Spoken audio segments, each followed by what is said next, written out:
So the shigella, which can be a very, very, very aggressive bacterial infection, as you've probably come to find, was that the diagnosis the whole time, or did they ever say at some point it was ulcerative colitis?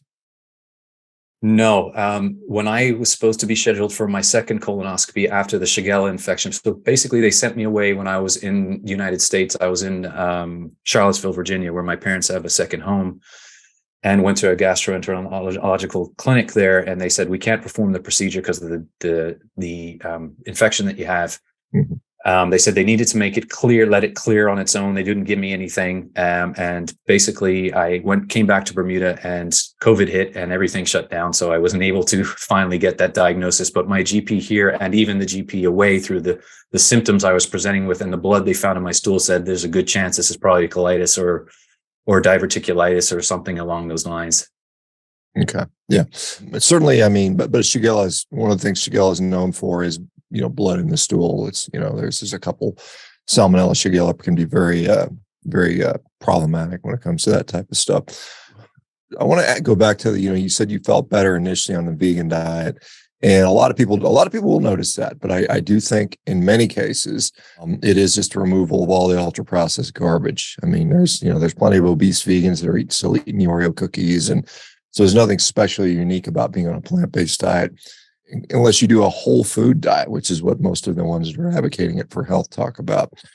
And how long did you feel good? I mean, how long did you feel like you were doing well with that? Well, to be honest with you, Dr. Baker, it was a couple of years that I felt pretty good. I was dropping weight, which people tend to do as they move to the vegan diet. So that was good. So I kept dropping weight. My issue, of course, was I continued to drop weight very dangerously after that fifth year. But it was probably around the fourth or fifth year that I really started to notice things about my body and things changing. Like I said, the brain fog creeping in, my hair falling out, my nails cracking. I had bleeding gums constantly. Then the headaches hit, and go to the dentist, and they were like, "Boy, your gums are bleeding a lot. You look," people were telling me I looked terrible after a while. And that's what happened. Yeah. Yeah, it's interesting. I saw a comment, and I don't know the veracity of this, but saying that the body's B12 stores tend to run down after about 3 to 5 years, and maybe that was part of it. But you were supplementing B12, is that correct? I think you said you were. I was, sir, but here's the irony. And just before our conversation today, I was looking at some blood work that I had the micronutrient test done by SpectraCell. You probably heard of them before. Just when I was at my sickest. And you hit the nail on the head, Dr. Baker. When the micronutrient test came back, all of my B vitamins were in the toilet. They were non-existent. So my Krebs cycle was being affected. My magnesium was low. My zinc was low. All of the nutrients we find bioavailable in meat were not there. And I, of course, was taking a plant-based B12 supplement, was nowhere near as effective. Yeah, it is. I mean, it's no secret that there is a higher rate of deficiency among vegans, vegetarians, but even a lot of omnivores, because I think most Americans just don't eat enough meat. I mean, we eat a very abysmally small amount, particularly red meat. It's only like 2 ounces a day, which I think is insufficient. So your wife is this vegan certified chef. Obviously, I'm sure she can make good food, and was probably conscious about trying to provide nutritious food during this time.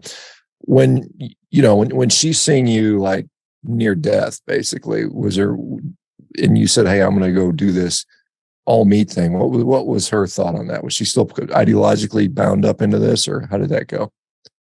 What was interesting, Dr. Baker, and I'm glad you asked that question, is initially she stayed with the diet. Luckily for her, she comes from obviously a different background dietarily than me. She had a lot of meat, being originally from Venezuela up until that time, and like me, went vegan because she believed in the benefits for her health, the planet, the animals, all the propaganda stuff. But through seeing my amazing recovery initially after adding meat back in, she has since switched and seen tremendous benefit herself. Again, if she was in the room, she would tell you, I'm watching her put on muscle. I'm watching her hair grow back. I'm watching all these things. And she's been simply amazed. Ironically, it was her mother, who is from Venezuela and speaks Spanish only, that told me, "You need to eat meat." And I remember saying, "Yeah, yes, I do." And I started slowly, as I mentioned to you. And when I first took that bite of meat from after 6 years, it was fish that I added in first because it was the most known to my digestion. And I added salmon. And then I slowly added the red meat and even some organ meats back into my diet. And it was really game changing.